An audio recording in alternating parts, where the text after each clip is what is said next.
7 o'clock, by the clock on the back wall there, for July 27th, 2017, for Sewer Authority Midcoast side. This is a special meeting being held thanks to, in the offices of Granada Community Services District. Pardon me? Okay. In the meeting room of Granada Sanitary District, so noted.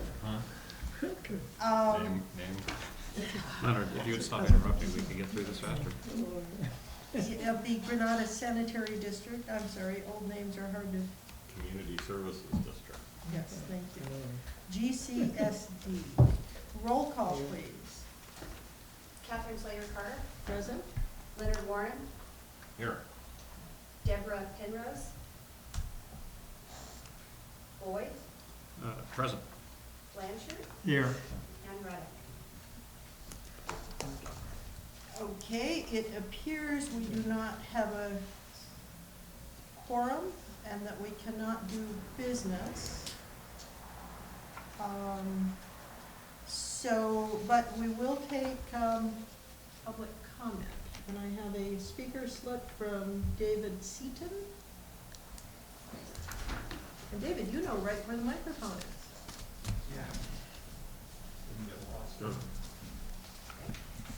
Thank you. Hello, my name is David Seaton, and while I'm a member of Granada Community Services District, I'm obviously speaking only for myself as a resident of Granada. At your last meeting, I raised my personal concern with litigation affecting all 4 JPA stakeholders, but in my haste to explain all the risks at stake, I did a very poor job simplifying the significance of legal action. Box A is the legal, consulting, discovery, and non-value added attorney costs the City of Half Moon Bay will specifically spend protecting the rights of their ratepayers on only this one very specific issue of IPA O&M costs. Box B represents double the same costs MWSD will specifically spend protecting their ratepayers. Box C is triple the same cost GCSD is going to spend protecting their ratepayers. Box D represents costs SAM is going to incur in this lawsuit. Still worse is as the sunk legal costs cause all sides to dig their feet in further to justify and defend their own specific ratepayers' interests to greater and greater lengths, productive JPA cooperation will be forever shattered as each side racks up higher legal and opportunity costs. Regardless of which way a settlement goes, attorneys can delay final resolutions for years, all the while millions in duplicate legal fees will go towards fixing only one specific issue of an extremely flawed JPA agreement. While each board will go to great lengths to protect ratepayers within their respective boundaries, the whole intent of the JPA is a joint waste management plan for the benefit of one Half Moon Bay basin.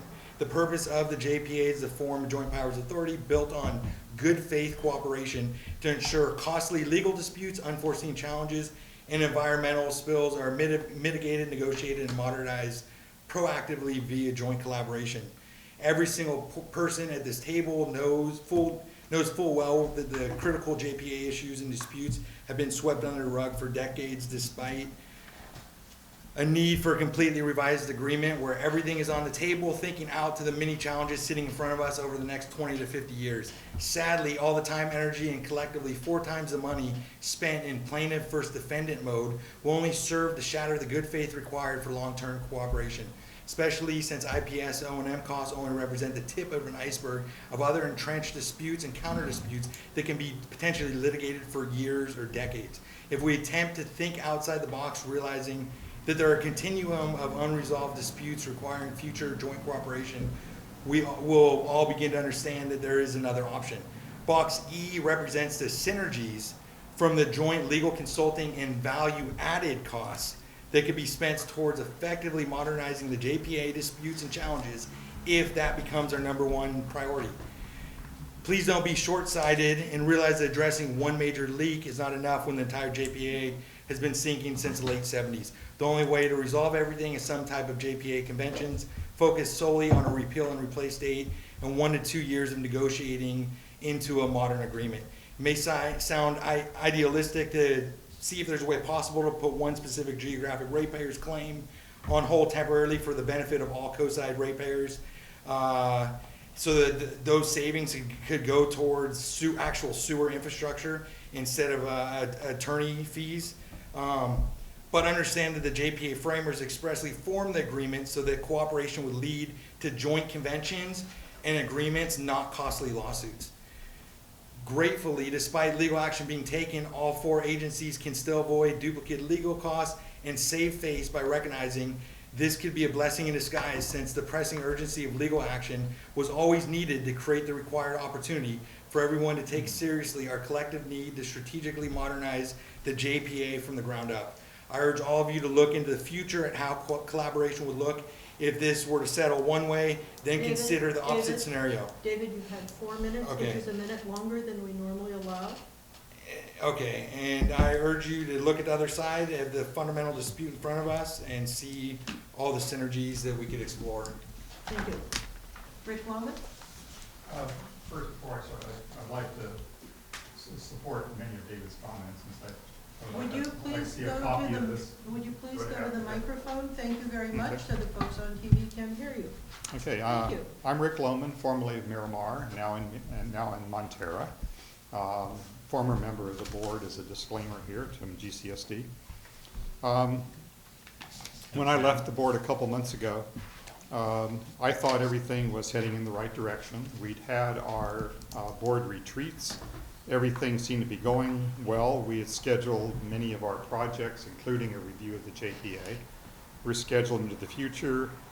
Amity was growing. People were talking to each other as friends, and I was not happy to leave, but I left in a happy mood. Needless to say, I was kind of shocked when people who we've supported for decades in Half Moon Bay decided to sue us on their version of the interpretation. They have 2 major premises. One is that the JPA says you only need to pay for the pieces of the SAM assets that directly benefit you. Technically, that wording is not in the JPA. If someone can find that part of the JPA that says you can pick and choose, please send me a copy.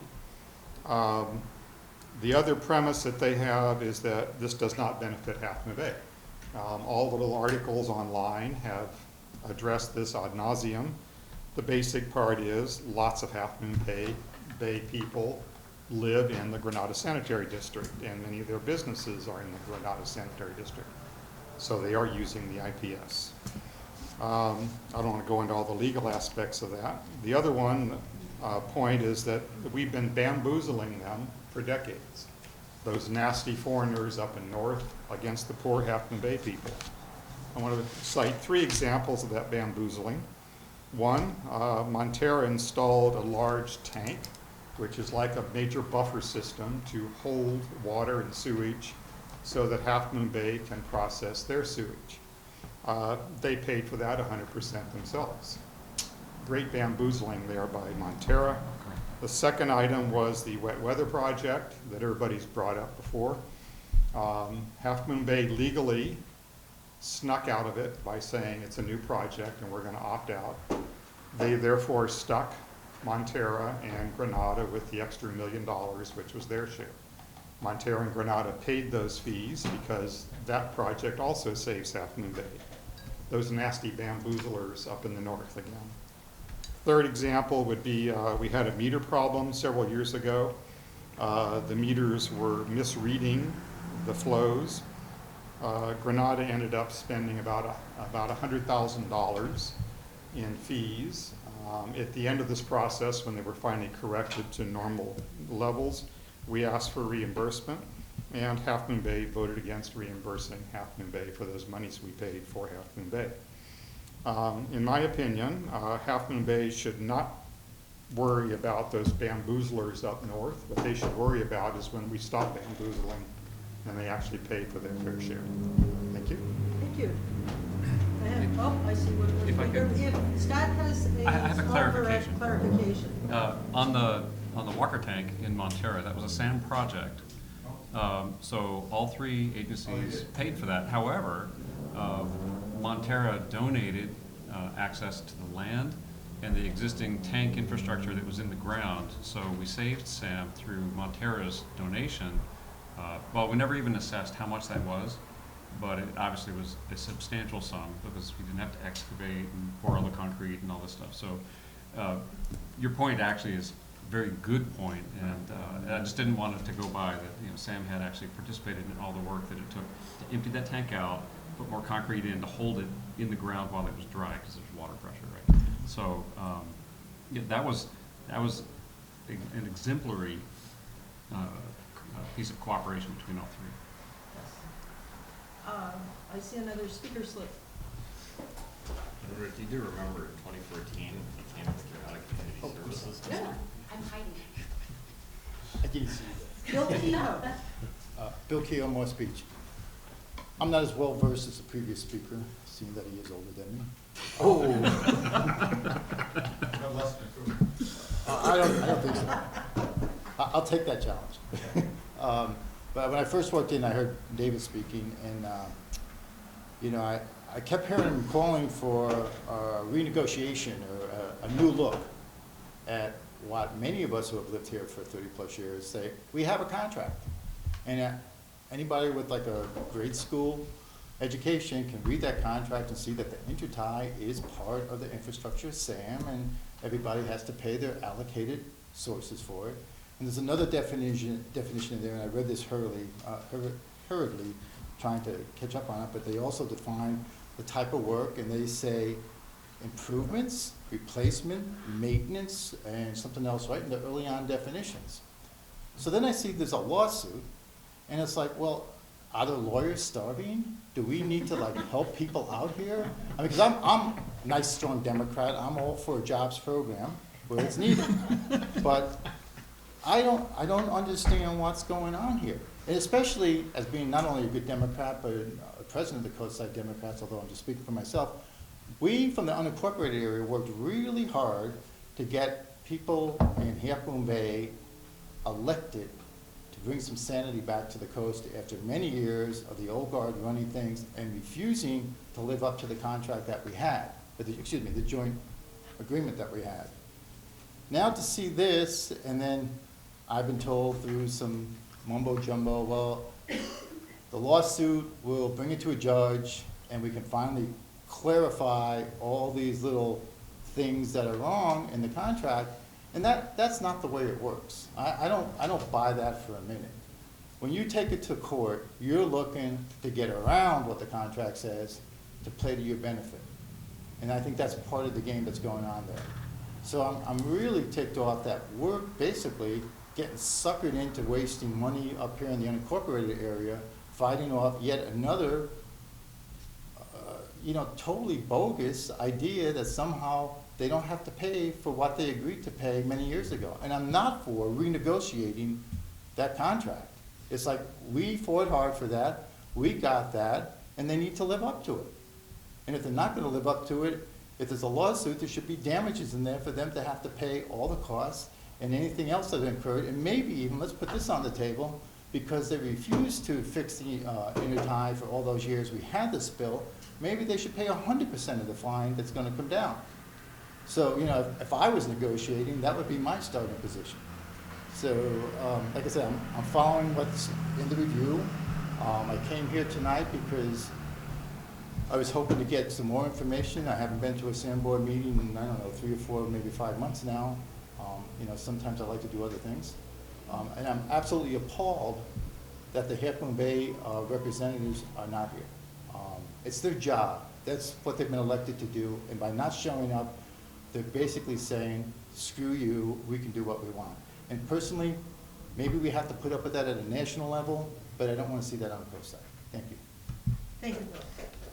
I think they're updating their GPS so they can find out the route. Okay, well, since we don't have a quorum and we can't take action, but why don't we have public comments since we don't have directors' reports at the end? Do any of the directors have a comment they would like to make? I do. I appreciate, each of the speakers brought up something that I'm really glad you mentioned. And Rick, it's really good to see you. It's been odd at SAM meetings not seeing you. That was the most frequent time that we'd run into each other. For 41 years, Sam has been operating jointly and in collaboration with all three parties. In 41 years, to my knowledge, there has never been a dispute taken to a court between the three partners of this agency in 41 years. It's a canard to say that this lawsuit brought by the party that isn't here tonight is something that is representative of how Sam works and has worked. Our history has been extraordinarily good. We've gotten a lot done together. It hasn't all been easy, but we've got three different parts of the coastside, each with a different topography and different kind of people who want to live in those communities. It's amazing that it works, and it's not surprising that it takes work. We've done some things that have been extraordinarily good. When I got onto the SAM board years ago, we had an unfortunate incident, number of spills that were happening all too frequently. And and I watched over the years as the team at SAM worked together, the staff and the board, to get things just better and better and better to the place where the kinds of things that happen now are extraordinary, or in this case, because some repairs haven't been done yet. And we're here tonight because we've got to keep SAM operating. It is our duty to get a budget in place. It is our duty to keep SAM and the people who work for SAM doing their job and not having to worry about the politics of this. Montera's committed to making sure the money's there. I'm sure Granada will have a comment on that as well. Our friends at Half Moon Bay have, they said at the meeting Monday night that they're committed to keeping the operation going. It's just this one bone of contention. With that in mind, I was hoping that tonight, after we had, Montera, the board hadn't conferred since the time that Half Moon Bay had served us with a lawsuit. So we took the time last night to meet and consider. Now, Catherine and I are here having had a chance to talk with our board about this. So we were really hoping, and what we said Monday night was, we wanted to come here and put a budget in place tonight. That's going to be really hard. But that's what we're here to do. We are committed to getting this done. We've given direction to our attorney at Montera that hopefully will help move things along in terms of discussions with other agencies. I know that Carl has been diligent in proposing some things. I think they're very constructive. I think it's all aimed at getting us a budget.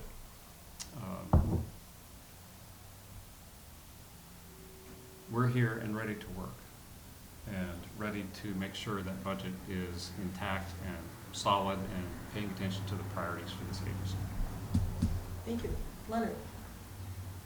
I don't have too much to add to that. I will point out that Granada did what I thought we agreed at the SAM board to do, and we approved two versions of the budget, one as presented and the other with 500,000 additional for the IPS repair. I don't know whether Montera did that. We didn't, but we're open to doing what we talked about and digging deep and finding some more. And the only other thing I have to say is Gary Orton, who we hired as GSD counsel shortly after I got on the board, said, quote, government agencies are loath to sue other government agencies because the only winners are the lawyers. Is that it? Yep. Is there a period? Thank you. Jim, do you have a comment? No, I'll also, thanks. Okay, I will simply say that it's unfortunate that we can't work on the budget tonight, not having a quorum. However, we do have an item under new business, and so I will ask our attorney if we can hear the report on it, even though we can't take action. Well, it's not really board business because the board isn't here. We've been taking public comment. We could certainly listen to a report. It wouldn't be a report to the SAM board because we don't have that here. I mean, we're on camera and people are talking, and there's a lot of concern I hear. And, you know, if it's the pleasure of the people in the room, because this isn't a SAM meeting, we can go forward with a discussion, or we could just, you know, So let's take the talk at another time. I would like to hear the report, given that the Regional Water Quality Control Board will be visiting SAM again tomorrow morning. Sure. And I think it's important for the public that is here, the public on TV, and for the members of the SAM board who chose to show up tonight, to hear this, realizing we can't take action, but information is important. So if we could have the report, please. I would like to request that we get kind of a condensed version of it and then do it again if and when. We will be people show doing up. again, because there will be more to discuss after But tomorrow. if we could get a compressed version of it tonight. I'd like to hear the report, thank you. I have never accused Beverly of going on and on. It was gonna be condensed anyway. We did have the inspection on Tuesday, as previously reported. We had numerous people show up, and every one of the agencies had at least one representative at the inspection to meet and discuss any of the SSOs that have occurred, primarily focusing on the last 2 years. We had the discussion, they were there all day, they looked at a lot of different things. One of the things they did want to do is to actually see the site where the large spill occurred. There was not sufficient time to do that on Tuesday, so they are coming back tomorrow, and an additional person will be joining them, someone who has more of a focus of the field part of it, and they will actually be walking the site where it occurred with staff and asking questions. And they also wanted to see a demonstration of the software that we use to record the information. Once we complete that, undoubtedly there will be more discussions going forward as they have more questions, but it's very much in the initial stages at this time. And this is not a routinely scheduled inspection, it's a special inspection. Yes, that is correct. It is specifically related to our technical report related to the spills that we experienced over the winter months. Are you talking about tomorrow or Tuesday? Tomorrow, Because I thought the Tuesday one was sort of regularly scheduled, but moved up.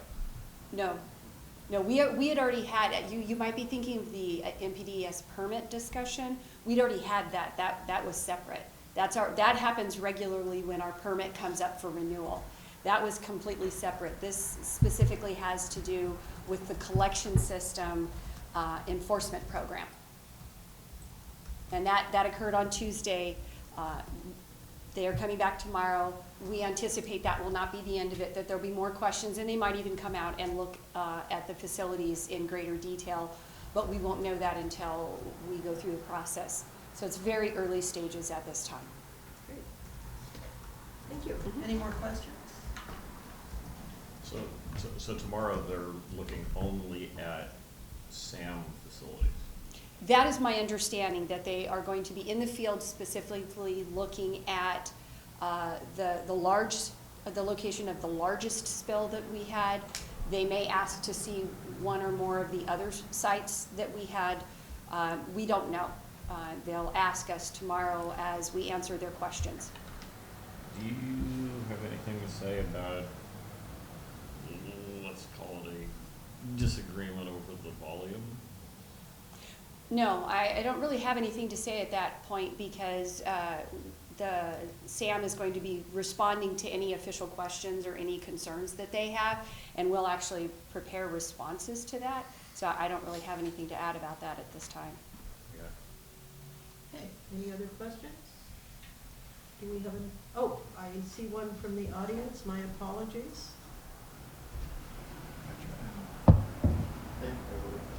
There's nothing in the packet about that, and so I have some questions, I guess, to the board, or to Beverly, or however you want to direct them. It sounds to me then like this is basically an assessment of the spill, and Sam's handling it. It's not like looking forward to other things that need to be done to reduce future? Beverly could answer that, or Keisha, we have an engineer here. Yeah. It could be both. It is possible that there will be some determinations that come out of this as they assess the reports from the spill, and recommendations can come from that where Sam would need to take action going forward as well. So it is both looking backward and forward.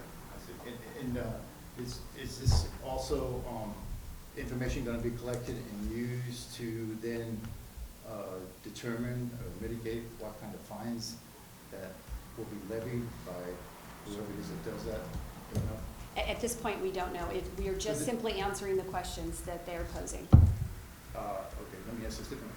So did Sam ask them to come out, or is another agency sending them? They are actually from the San Francisco Bay Regional Water Quality Board. So they're, then we can assume specifically they're here because of the spill, they're just gathering more information and possibly other. Yes, tests later on. yes, because we reported the spill as required, Sure. and they're coming out to gather more information. Okay, I think I said, it wasn't clear, I wasn't quite sure why they're here and what they're doing. You've made it much more. Thank you again, Deborah. Thank you. Well, we are at the end of the agenda, since we can't take any action on the budget due to a lack of quorum. Do we have a motion to adjourn? Yeah, so Delia's scheduled me for 7:30 to talk about the natural resource management plan. That's not on the schedule agenda. change? That's not on our agenda. Are you from RCD. RCD? I think you're here on the wrong week. The wrong week, is it next week? I think you are here for the Granada Community Services District meeting, and Yeah, this is the sewer authority. Well, would have It's the been, wrong day. Well, I mean, would have been. No, this is. So I was a bit confused about what was going on. no, it's, sorry, it's hard to tell the difference, but Yeah. Granada is allowing us to borrow the room tonight. I've got it, well, Yeah. some of the same people on the board. So Yeah. That's I right. don't That's, remember what Delia was. Well, That's right. honestly, most of the people in the community don't quite have, wouldn't have good reason to realize that each of us on our respective boards are also, that there's this overlap. Sure. So I know, an educational moment is good. This that's is, right. That's right. we So I want have a everybody to know. motion. Do I have a second? All those in favor? Aye. Aye. Even though we can't take an action, We can all act to adjourn. we can all act to adjourn. Less than a quorum may adjourn from time to time, it says in the Brown Act. That's right. what it does And to- also in the JPA. Yeah, the JPA does. Thank carry you, the Brown everyone, Act for in some coming. respects. Our next meeting is our next regularly scheduled Sand Board meeting is August 14th. I will note that if there is no kind of agreement reached, I will be probably asking for a special meeting sooner than that. Thank you. There we go. Thanks for coming. You're gonna try to count this as like unbefore the meeting.